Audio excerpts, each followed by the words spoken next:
Selamat pagi Mbak Tia. Perkenalkan, kami dari kelompok 1 pada hari ini akan mempresentasikan tentang model komunikasi Osgood Scrum. Saya Miranda Anabel Hutapea dan di sini ada rekan-rekan saya yaitu Arya, Angela Kadek, ada Mesa Luna Ginting dan juga Tifal Aziza Ramadhani. Mari kita masuk ke dalam presentasi kali ini. Yang pertama adalah latar belakang. Model komunikasi Osgood Scrum ini dikembangkan atas dasar kritik terhadap model komunikasi linear atau satu arah seperti model Shannon-Weaver dan model Laswell yang dianggap kurang mampu menggambarkan komunikasi antar pribadi yang saling interaktif.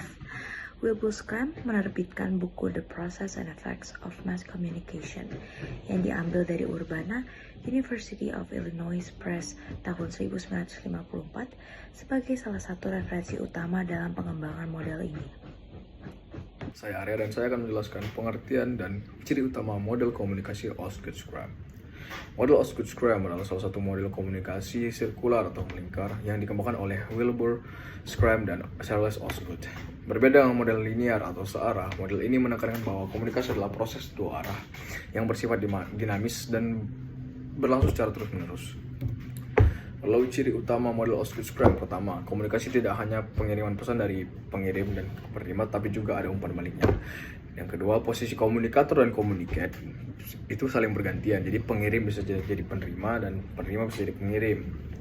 Lalu yang ketiga, bentuknya itu melingkar, bukan garis lurus.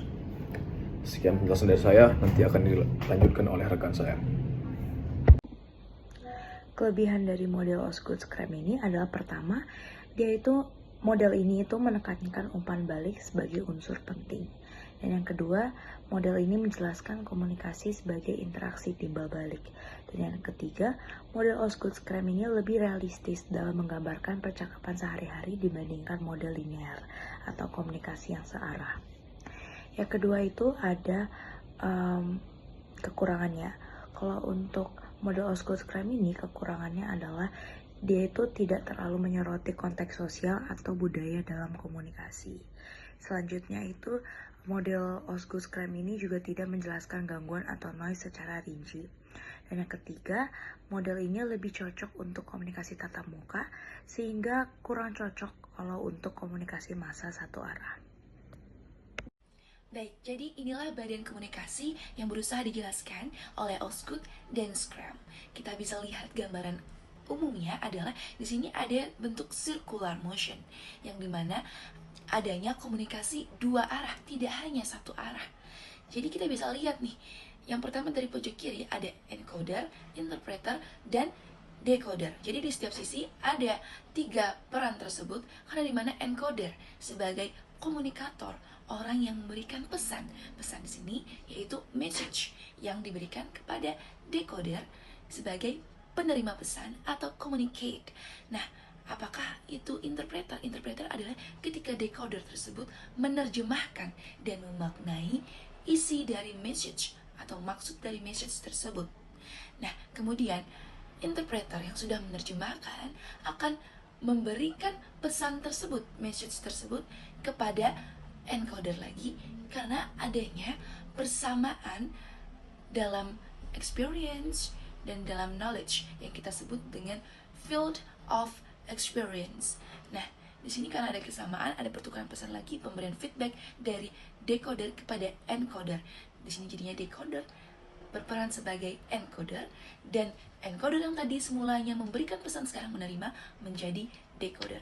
Begitu terus perputarannya. Perputaran ini akan terus berlangsung jika semakin ada kesamaan knowledge dan experience antara encoder dan decoder. Seperti itu. Dan bagaimana komunikasi ini bisa gagal? Komunikasi ini bisa gagal jika decoder gagal menjadi interpreter, gagal menerjemahkan dan memaknai isi dari message yang dimaksudkan oleh encoder. Seperti itu. Terima kasih. Bisa selanjutnya ke Tifal dan Luna. Baik, terima kasih ya. Kita lanjut ke contoh kasus. Contoh kasus yang pertama adalah seorang pasien datang untuk berkonsultasi dengan dokter, di mana pada Proses komunikasi ini, dokter berperan sebagai encoder. Dokter yang sudah mengetahui bagaimana gaya hidup pasien menyampaikan informasi mengenai diagnosis dan anjuran pengobatan dengan bahasa yang jelas agar mudah dimengerti oleh pasien. Dokter bertanggung jawab agar informasi dapat tersampaikan dengan baik. Kemudian pasien berperan sebagai decoder. Pasien mendengarkan dan menafsirkan atau decode informasi yang disampaikan oleh dokter. Kemudian pasien memahami dan menanggapi dengan pertanyaan karena sebelumnya sudah mencari informasi terkait penyakit tersebut dan menceritakan gejala tambahan. Pada tahap ini, pasien berperan sebagai encoder dan dokter berperan sebagai decoder. Proses ini terjadi terus-menerus dalam bentuk tanya jawab sehingga pesan berputar secara sirkular. Field of experience pada interaksi ini adalah latar pengalaman yang dimiliki oleh dokter dan pasien yang saling bertemu. Dokter membawa pengalaman medis, pengetahuan ilmiah, dan pemahaman akan gaya hidup pasien. Sedangkan pasien membawa pengalaman pribadi tentang gejala, riwayat kesehatan, dan kebiasaan sehari-hari. Kesamaan pemahaman ini memudahkan dokter dalam menyampaikan informasi kepada pasien dengan istilah yang dapat dimengerti, dan pasien dapat dengan mudah memahami dan menafsirkan informasi sehingga komunikasi berjalan dengan efektif. Saya, Tifa Azramadani, akan melanjutkan presentasi dari Luna, yaitu contoh kasus kedua, seorang mahasiswa mengirim pesan melalui WhatsApp untuk menanyakan jadwal perkuliahan. Proses komunikasinya yaitu mahasiswa sebagai encoder. Mahasiswa menyusun dengan bahasa yang formal, lalu mengirimkannya ke dosen agar dosen paham apa maksudnya. Nah, ia bertanggung jawab untuk menyampaikan pesan dengan jelas supaya tidak ada salah tafsir. Sementara dosen sebagai decoder membaca dan menafsirkan atau decode pesan dari mahasiswa tersebut. Nah, lanjut ada pertukaran pesan. Setelah memahami isi pesan dan membalasnya, dosen memberikan jadwal perkuliahan. Nah, di sini tuh dosen berperan sebagai decoder, sementara mahasiswa menjadi encoder saat membaca dan memahami jawaban. Nah, proses komunikasi ini berulang secara sirkular karena adanya pertukaran antara mahasiswa dan dosen.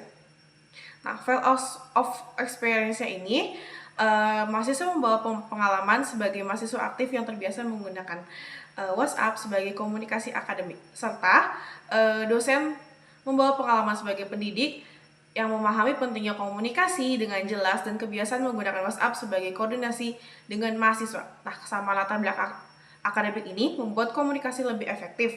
Meskipun ada potensi salah tafsir, bisa terjadi bila mahasiswa tidak mengirimkan pesan dengan cukup formal dan jelas.